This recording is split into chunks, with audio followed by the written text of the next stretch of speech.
be very present within your character and within the scene, and that's going to just help you play it more genuinely and more believably.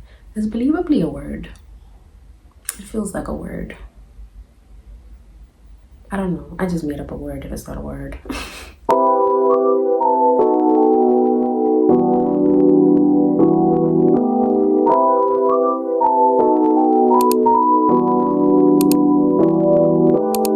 Hey friend, what's popping? Welcome. My name is Sneh, and today we're back with our acting series.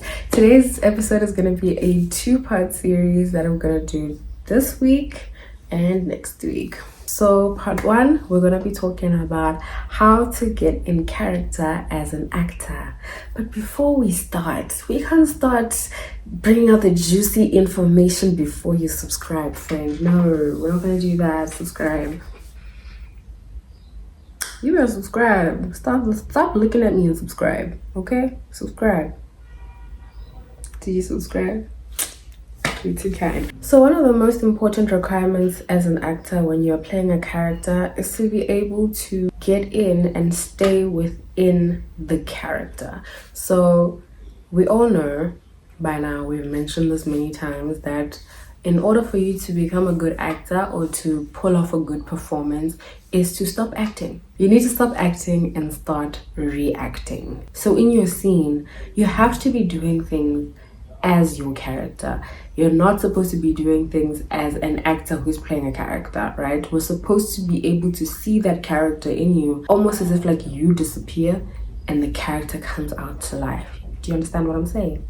You're smart one. So there's different techniques that, people use to get into character. There's different acting methods that people use to get into character. But this is going to be a step-by-step guideline on how you can adequately get into character. So the first thing is you need to understand your script. When you read the script, don't just read your lines. Read everything. Read the action lines, read in between the lines, read your lines, read the other characters' lines, and also read other people's scenes, just so you can see if it can help you to work better on your character, to see if there's anything in the other scenes that connects with your character.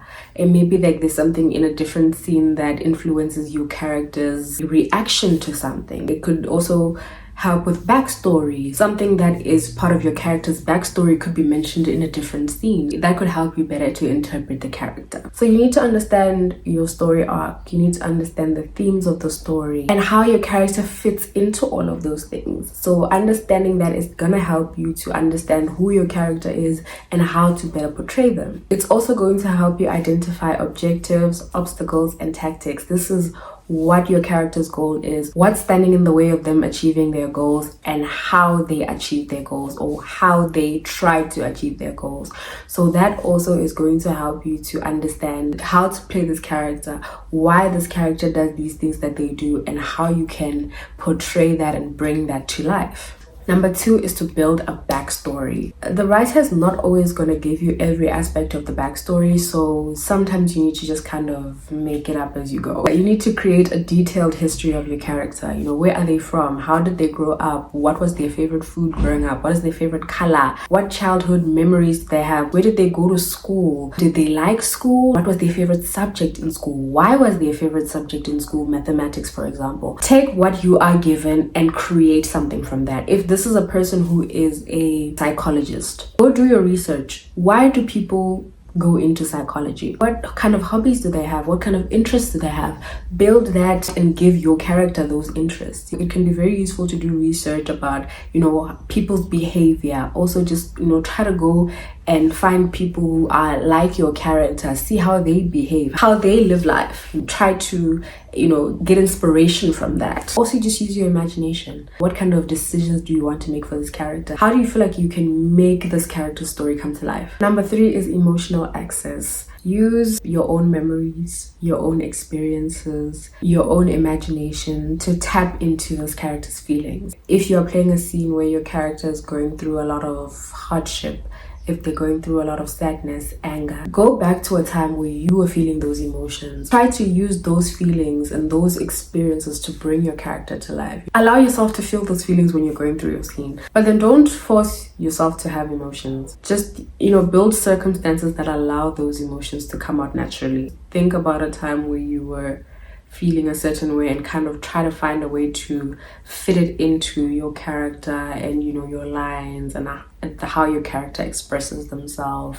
Just wanting to feel those feelings so that you can be able to portray them. Another thing is just adjusting your voice, your speech, your articulation, maybe even your accent. Try to make this person different from you. Try to play this person the furthest away from you as possible, so that now when you get into character, you're no longer walking the way you walk. You're no longer talking the way you talk. Your voice pitch or your tone or your accent, maybe sometimes even a different language. When I start speaking Zulu, I'm now this person instead of myself. Try speaking like your character in your day-to-day life. Maybe go into a coffee shop and order coffee the way your character would order a coffee. Or whenever you are interacting with strangers, interact with strangers as your character, so that you can be able to be comfortable in being that character, and also to know the difference of how it feels to be that character. Is your character a more timid person? Maybe practice being timid. See how it feels. See how people respond to you being timid. If your character is a more confident person, interact with people in a more confident manner. Do it with strangers. They don't know you. They might never see you again. So go have fun with it. Go explore it, so that you can just also see how do people interact with you when you are in that state, so that you know if you're doing it right or not. Another thing is to stay present. Whenever you are acting, you need to stay present.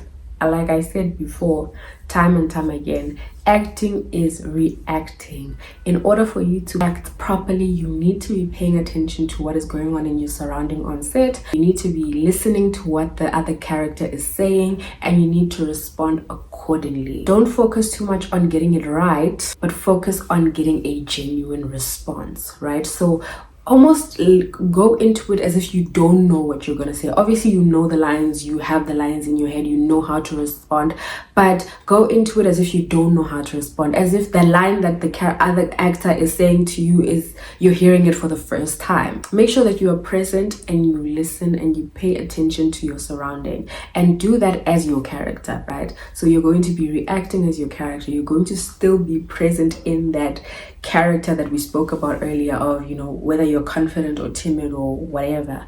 So you're going to be still interacting with this person as that character, making it like it's the first time you're doing this. React to whatever is in your surrounding. If something falls off the wall on set, react to that, the same way you would in real life. Even if you're having an argument and something falls off, you might be like, what the hell was that? Anyways, back to the argument.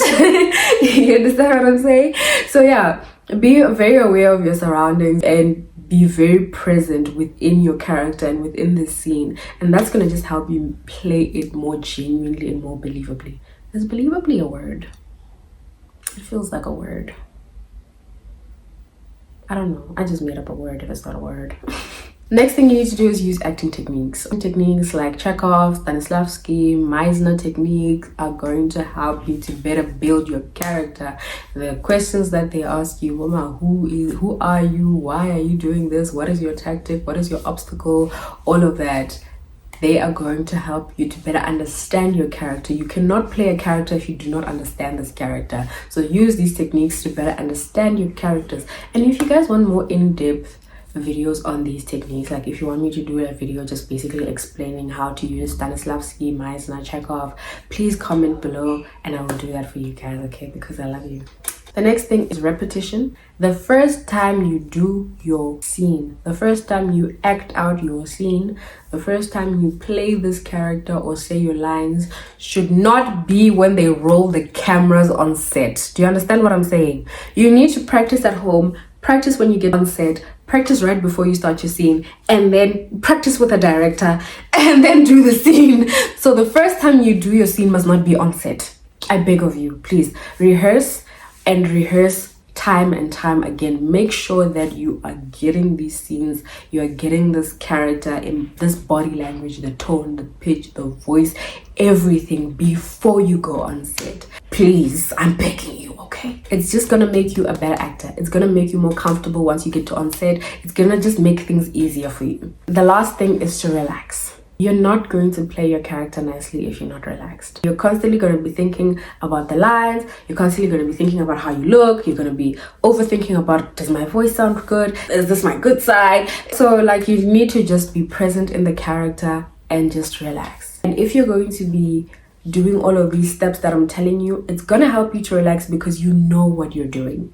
You know what you're getting yourself into and you know how to do it. If you don't know what to do, if you don't know how to do it, if you don't practice, you're not going to be relaxed because you're going to be thinking too much about your lines and everything that you're going to mess up because you are not prepared. So always make sure you're prepared so that you can be able to relax. And the more you are relaxed, the more you are playing your character in a relaxed state, the more it's going to feel and sound and look more genuine. The more your responses are going to be more believable. And the most important thing about playing a character is that we as your audience need to believe that you are that character.